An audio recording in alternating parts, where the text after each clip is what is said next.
Praise the Lord.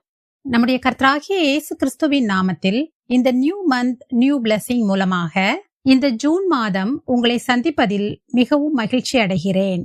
ஒவ்வொரு மாதமும் முதல் நாளிலே நாம் தேவனுடைய ஆசீர்வாதமான வசனங்களை பற்றி தியானித்து வருகிறோம். இந்த ஜூன் மாதம் முதலாம் நாளிலே ஒரு புதிய ஆரம்பத்தின் ஆசீர்வாதமாக தேவன் நமக்கு தரும் ஆசீர்வாதமான வசனம் நீதிமொழிகள் 3ஆம் அதிகாரம் 5-6 வசனங்கள். உன் சுய புத்தியின் மேல் சாயாமல் உன் முழு இருதயத்தோடும் கர்த்தரில் நம்பிக்கையாயிருந்து உன் வழிகளிலெல்லாம் அவரை நினைத்துக்கொள். அப்பொழுது அவர் உன் பாதைகளை செவ்வைப்படுத்துவார். இந்த மாதம் ஸ்கூல்ஸ் அண்ட் காலேஜஸ் எல்லாம் ரீஓபன் பண்ணுவாங்க. ஒவ்வொரு புதிய ஆரம்பத்திற்குள்ளும் நமக்கு தெரியாத ஒரு புதிய எதிர்காலம் ஃபியூச்சர் இருக்குது.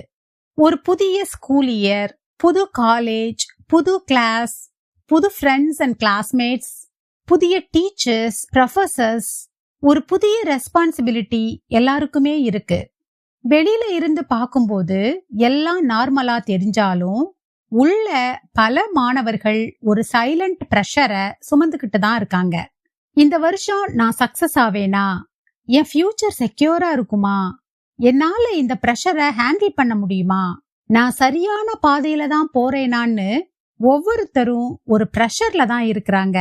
ஆனா தேவன் சொல்றாரு, உன் வாழ்க்கையோட மேப்பு உனக்கு தெரியாம இருக்கலாம், ஆனா உன்னுடைய பாதையின் முடிவு தேவனுக்கு தெரியும்.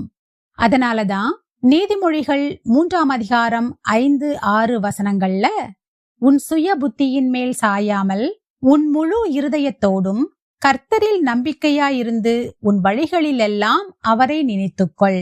அப்பொழுது அவர் உன் பாதைகளை செவ்வைப்படுத்துவார்னு உனக்கு சொல்றாரு. இந்த வார்த்தைகள் வெறும் ஸ்பிரிச்சுவல் அட்வைஸ் மட்டும் இல்ல, இது ஃபியூச்சரை பத்தி பயப்படுகிற ஒரு ஜெனரேஷனுக்கு தேவன் கொடுக்கும் ஒரு வாக்குறுதி. ஒரு புதிய தொடக்கம், ஆரம்பம் வரும்போது நமக்கு முதல்ல ஒரு பயம்தான் வரும். பல மாணவர்கள் படிப்பை விட பயத்தோடு தான் போராடிட்டு இருக்கிறாங்க. நிறைய காரியங்கள் நான் படிப்பதற்கு தடையா இருக்குது, எனக்கு படிக்க முடியல, எனக்கு படிச்சது ஞாபகத்துல நிக்க மாட்டேங்குது, நான் மத்தவங்கள மாதிரி இன்டெலிஜென்ட்டா இல்ல, இங்க காம்படிஷன் அதிகமா இருக்குது, என் ஃபியூச்சர் என்ன ஆகுங்கிற பயம்தான் எல்லார்கிட்டயும் இருக்குது. ஆனா வேதம் சொல்லுகிறது, யாக்கோபு 1:5, உங்களில் ஒருவன் ஞானத்தில் குறைவுள்ளவனாயிருந்தால் யாவருக்கும் சம்பூர்ணமாய் கொடுக்கிறவரும் ஒருவரையும் கடிந்து கொள்ளாதவருமாகிய தேவனிடத்தில் கேட்க கடவன், அப்பொழுது அவனுக்கு கொடுக்கப்படும். தேவனிடத்துல கேளுங்க, ஏசப்பா எனக்கு ஞானம் தாங்க, என் வாயை ஞானத்தால நிரப்புங்க, நல்ல ஞாபக சக்தியை தாங்க, சமயோசித புத்தியை தாங்க, புத்தி கூர்மையை தாங்கன்னு நீங்க கேளுங்க, அப்பொழுது உங்களுக்கு கொடுக்கப்படும்னு சொல்லியிருக்கிறது போல தேவன் நீங்கள் கேட்பதை கட்டாயமாக கொடுப்பார். ஏசாயா 41:10 இப்படியாக சொல்கிறது, நீ பயப்படாதே, நான் உன்னுடனே இருக்கிறேன், திகையாதே, நான் உன் தேவன், நான் உன்னை பலப்படுத்தி உனக்கு சகாயம் பண்ணுவேன், என் நீதியின் வலதுகரத்தினால் உன்னை தாங்குவேன். நாம எதை குறிச்சும் பயப்பட வேண்டாம், திகைக்க வேண்டாம். உலகத்தை ஜெயிக்கிற தேவன் நம்மோட இருக்கிறாரு. நாம எடுக்கிற காரியங்கள்ல நமக்கு ஜெயம் கொடுக்க அவர் வல்லவராயிருக்கிறார். அவர் நமக்கு பலத்தை கொடுக்கிறார். அவர் தமது வலதுகரத்தால் நம்மை தாங்குகிறார். சங்கீதம் 32:8 சொல்றாரு, நான் உனக்கு போதித்து நீ நடக்க வேண்டிய வழியை உனக்கு காட்டுவேன், உன்மேல் என் கண்ணை வைத்து உனக்கு ஆலோசனை சொல்லுவேன். பாருங்க, சாலமோன் ராஜாவா ஆனபோது அவன் ஒரு இளைஞன், யங்ஸ்டர். அவனுக்கு எக்ஸ்பீரியன்ஸ் கிடையாது. ஆனா ராஜாவுக்குரிய ரெஸ்பான்சிபிலிட்டி அதிகம், ரொம்ப பெரியது. ஆனா அவன் பயப்படல. ஒரு பவர்ஃபுல்லான ஜெபம் பண்ணுனான். தேவனே எனக்கு ஞானத்தை தாரும்னு கேட்டான். அவன் பணம் கேட்கல, புகழ் கேட்கல, பவர் கேட்கல, ஞானத்தை கேட்டான். தேவன் அவனுக்கு ஞானத்தை மட்டும் இல்ல, கனத்தையும் ஆசீர்வாதத்தையும் மிகுந்த செல்வாக்கையும் அவனுக்கு தேவையான எல்லாத்தையும் கொடுத்தாருன்னு நம்ம பாக்குறோம். இந்த ஜெனரேஷன் பிள்ளைங்க எல்லாம் ரொம்ப நாலேஜான பிள்ளைங்க. தேவையான இன்ஃபர்மேஷன் எல்லாம் இன்டர்நெட்ல கிடைக்குது. ஆனா டைரக்ஷன், ஒரு சரியான வழி நடத்துதல், தேவனிடத்திலிருந்து மட்டும்தான் வரும். அப்படிப்பட்ட தேவனுடைய ஞானத்தை, வழிநடத்துதலை தேவன் உங்கள் எல்லாருக்கும் தருவாராக. இரண்டாவதாக, ஒரு புதிய தொடக்கம் ஆரம்பிக்கும் போது பல தடைகள் வரும். சில நேரங்கள்ல வாழ்க்கை ஒரு மூடிய கதவு மாதிரி தெரியும்.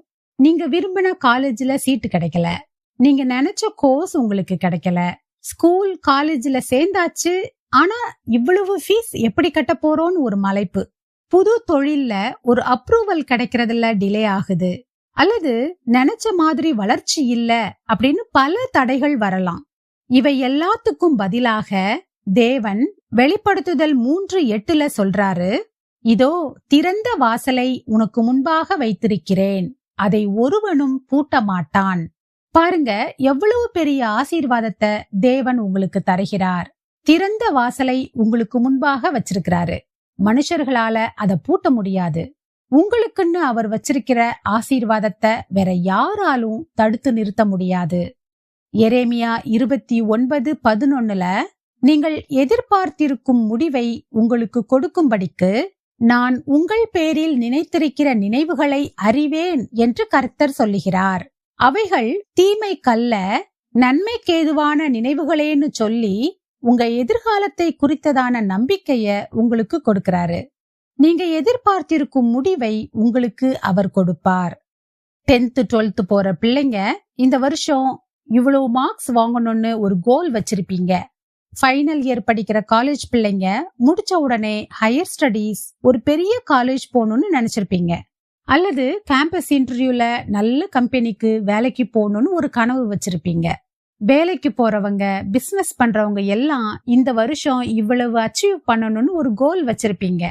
அதே போல இந்த வருஷம் வீடு வாங்கணும், வெஹிக்கிள் வாங்கணும், என் பிள்ளைக்கு திருமணம் முடிக்கணும்னு நினைச்சிருப்பீங்க. எல்லாருக்கும் கடவுள் கொடுக்கிற ஒரு வார்த்தை, நீங்கள் எதிர்பார்த்திருக்கும் முடிவை உங்களுக்கு கொடுக்கும்படிக்கு நான் உங்கள் பேரில் நினைத்திருக்கிற நினைவுகளை அறிவேன்னு சொல்றாரு. அது மட்டும் இல்ல, அவைகள் தீமைக்கல்ல, சமாதானத்துக்கு ஏதுவான நினைவுகள்னு சொல்லியிருக்கிறது போல எல்லாவற்றையும் நன்மைக்கு ஏதுவாக மாற்றி தருவார். யோசேப்பினுடைய வாழ்க்கையை பாருங்க. அவனோட வாழ்க்கை ஒரு சீரான பாதை கிடையாது. எல்லாம் கரெக்டா நடக்கிற ஈஸியான வாழ்க்கை இல்ல.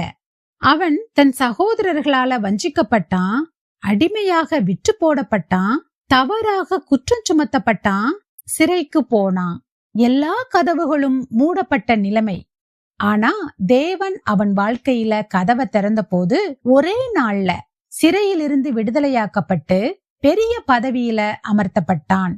மறக்கப்பட்டிருந்த அவன் ஒரு தேசம் முழுமைக்கும் அதிகாரியாக்கப்பட்டான். மூடப்பட்ட கதவுகள் உங்கள் வாழ்க்கையின் முடிவு அல்ல. தேவன் அதைவிட பெரிய ஆசீர்வாதத்திற்கான கதவை உங்களுக்காக ஆயத்தப்படுத்துகிறார்னு அர்த்தம். சில நேரங்கள்ல சில காரியங்கள் தடைப்படுகிறது, தாமதப்படுகிறதுனா அதைவிட பெரிய காரியங்களை தேவன் நமக்கு தரப்போகிறார்னு அர்த்தம். சங்கீதம் 37:23 நல்ல மனுஷனுடைய நடைகள் கர்த்தரால் உறுதிப்படும், அவனுடைய வழியின் மேல் அவர் பிரியமாயிருக்கிறார்னு சொல்லியிருக்கிறபடி முன்னேற்றத்துக்கான பாதையில நாம நடக்கும்போது அவர் நம்முடைய நடைகளை உறுதிப்படுத்துகிறார். நம்முடைய பாதைகளை அவர் செவ்வைப்படுத்துகிறார். நம்முடைய தேவைகளை கர்த்தர்ட்ட சொல்லிட்டு அவருடைய பாதையில நாம நடக்கும்போது மூடிய கதவுகள் எல்லாவற்றையும் திறக்க தேவன் கிருபை செய்வார். மூன்றாவதாக, ஒரு புதிய தொடக்கம் ஆரம்பமாகும் போது ஜெபமும் உழைப்பும் ரொம்ப முக்கியம். எல்லாமே ஆரம்பிச்ச உடனே வெற்றி கிடைக்கணும், உடனே நல்ல ரிசல்ட் வந்துடணும், பிசினஸ் ஆரம்பிச்ச உடனே சக்சஸ் ஆயிரணும்னு நினைக்கிறாங்க. ஆனா பைபிள் எப்பவுமே சக்சஸ, வெற்றிய 2 விஷயங்களோட கனெக்ட் பண்ணுது. ஒன்னு உண்மை, இன்னொன்னு விடாமுயற்சி. ஒரு மனுஷன்கிட்ட உண்மையும் விடாமுயற்சியும் இருக்கும்போது கடவுள் வெற்றியை தருகிறார்னு பைபிள் சொல்லுது. நீதிமொழிகள் 28:20 உண்மையுள்ள மனுஷன் பரிபூர்ண ஆசீர்வாதங்களை பெறுவான்னு சொல்லப்பட்டிருக்கிறது. உண்மையா நடந்து கொள்ளுகிற மனுஷன் வெறும் ஆசீர்வாதத்தை இல்ல, பரிபூர்ண ஆசீர்வாதம், முழுமையான ஆசீர்வாதத்தை பெறுவான்னு சொல்லப்பட்டிருக்கிறது. அதே போல கலாத்தியர் 6:9 நன்மை செய்கிறதில் சோர்ந்து போகாமல் இருப்போமாக. நாம் தளர்ந்து போகாதிருந்தால் ஏற்ற காலத்தில் அறுப்போம் அப்படின்னு சொல்லியிருக்கிறபடி நாம தளர்ந்து போகாம நன்மையான காரியங்களை, நல்ல காரியங்களை செய்யும் போது ஏற்ற காலத்துல அதற்குண்டான பலனை தேவன் நமக்கு தருவார்னு பாக்குறோம். தானியேலுடைய வாழ்க்கைய பாருங்க. அவன் யூதாவிலிருந்து சிறைப்பிடிக்கப்பட்டு பாபிலோனுக்கு வந்தபோது அவன் ஒரு டீனேஜர். அந்த புது நாட்டுல அவன் பேரை மாத்துனாங்க. அந்த நாட்டு மொழி, இலக்கியம், கலாச்சாரத்தை கற்றுக்கொள்ள 3 வருஷம் அவன் கடினமா உழைச்சான். அந்த 3 வருஷமும் அந்த நாட்டு ராஜாக்கள் சாப்பிட்டதாக சொல்லப்படுகிற ராஜ போஜனத்தையும் திராட்சை ரசத்தையும் குடிக்காம கர்த்தருக்குள் தன்னை பரிசுத்தமாக காத்து கொண்டான். அதனால தேவன் அவனுக்கு சொப்பனங்களையும் தரிசனங்களையும் விளக்கும் ஞானத்தை அவனுக்கு கொடுத்தாராம். அக்கினி சூளையில போடப்படுவோன்னு தெரிஞ்சும் ராஜா செஞ்ச பொற் சிலையை வணங்க மாட்டேன்னு உறுதியா நின்னான். அப்படி உண்மையா இருந்ததுனாலதான் கர்த்தர் அவனையும் அவன் நண்பர்களையும் அக்கினி சூளையில இருந்து எந்த ஒரு பாதிப்பும் இல்லாம அவங்கள பாதுகாத்தாரு. அதே போல தரியு ராஜாவை தவிர வேற எந்த தேவனையும் நோக்கி விண்ணப்பம் பண்ணினா அவனை சிங்கக்கபியில போடப்பட வேண்டும் என்கிற கட்டளை இருந்தாலும் கர்த்தரை நோக்கி 3 வேளையும் தினமும் ஜெபம் பண்ணினான். அதனால தேவன் அவனை சிங்கங்களிடமிருந்து காப்பாற்றினாரு. அது மட்டும் இல்ல, தானியேல பாபிலோன் மாகாணத்தின் அதிபதியாகவும் அங்குள்ள அனைத்து ஞானிகளுக்கும் தலைவராகவும் உயர்த்தினாரு. தானியேல போல செல்ஃப் டிசிப்ளினோட கர்த்தருக்கு உண்மையும் உத்தமமுமாக இருந்தா அவர் நம்மை ஏற்ற காலத்தில் உயர்த்துவார். சங்கீதம் 126:5 தாவீது ராஜா, கண்ணீரோடே விதைக்கிறவர்கள் கெம்பீரத்தோடே அறுப்பார்கள்னு சொல்லியிருக்கிறது போல, கடவுள் நம்முடைய எஃபர்ட்ஸ், உழைப்பு எல்லாத்தையும் பார்த்துக்கிட்டே இருக்கிறாரு. நீங்க படிக்கிற ஒவ்வொரு லேட் நைட் ஸ்டடியையும், நீங்க உண்மையா எழுதுற ஒவ்வொரு டெஸ்டையும், நீங்க செய்யற ஒவ்வொரு ஹார்ட் ஒர்க்கையும் பார்த்து கடவுள் உங்களுக்கு அதற்கேற்ற பலனை உங்க வாழ்க்கையில தருவாரு. இந்த புதிய ஆரம்பத்துல பயத்தை விட தேவனை நம்புங்க.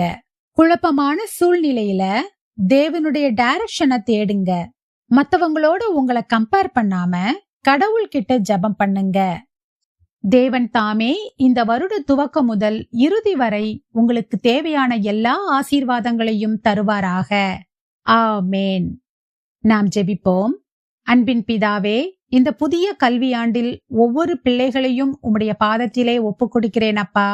பிள்ளைகளுடைய பயங்கள், குழப்பங்கள், தோல்விகள் எல்லாவற்றையும் எடுத்து போட்டு நீர்தாமே ஞானத்தையும் ஞாபக சக்தியையும் சமயோசித புத்தியையும் புத்தி கூர்மையையும் கொடுத்தருள வேண்டுமாறு ஜெபிக்கிறேன். இயேசுவானவர் ஞானத்திலும் வளர்த்தியிலும் தேவ கிருபையிலும் மனுஷர் தயவிலும் அதிகமாய் விருத்தியடைந்தார் என்று சொல்லப்பட்டிருக்கிறது போல, இன்று என்னோடு ஜெபித்துக் கொண்டிருக்கும் ஒவ்வொரு பிள்ளைகளும் ஞானத்தில் வளர கிருபை கொடுத்தருளும் அப்பா. அவர்களை பார்க்கிற ஒவ்வொரு டீச்சர்ஸ் கண்களிலும், ப்ரொஃபசர்ஸ் கண்களிலும், மேலதிகாரிகள் கண்களிலும் தயவு கிடைக்க வேண்டுமாறு ஜெபிக்கிறேன். இந்த வருடம் முழுவதிலும் பிள்ளைகளை கண்ணின் மணி போல உம்முடைய செட்டைகளின் மறைவில் வைத்து பாதுகாத்துக் கொள்ளுங்க. போக்கிலும் வரத்திலும் அவர்கள் கால் கல்லில் இடராதபடிக்கு உம்முடைய தூதர்கள் அவர்களை தங்கள் கைகளில் ஏந்தி கொண்டு போவார்களாக. முக்கியமாக வாலிப பிள்ளைகள் வலதுபுறமாவது இடதுபுறமாவது சாயாமல் உம்முடைய வழிகளில் நடக்க அவர்களுக்கு கற்றுத்தாரும். இந்த வருஷத்தை நன்மையால் நிரப்பியருளுங்க. இயேசுவின் மூலம் ஜெபிக்கிறோம் பிதாவே. ஆமேன், ஆமேன். இந்த மாதத்தில் பிறந்த நாள், திருமண நாள் கொண்டாடுகிறவர்களுக்கு என் ஆசீர்வாதங்கள். இந்த மாதத்தில் தங்கள் மனதிற்கு நெருக்கமானவர்களை இழந்தவர்களுக்காக நான் ஜெபித்துக் கொள்கிறேன். தேவன் தாமே உங்களை ஆற்றி தேற்றுவாராக. நான் அடுத்த மாதம் இன்னொரு ஆசீர்வாதமான வசனத்தோடு உங்களை சந்திக்கிறேன். God bless you.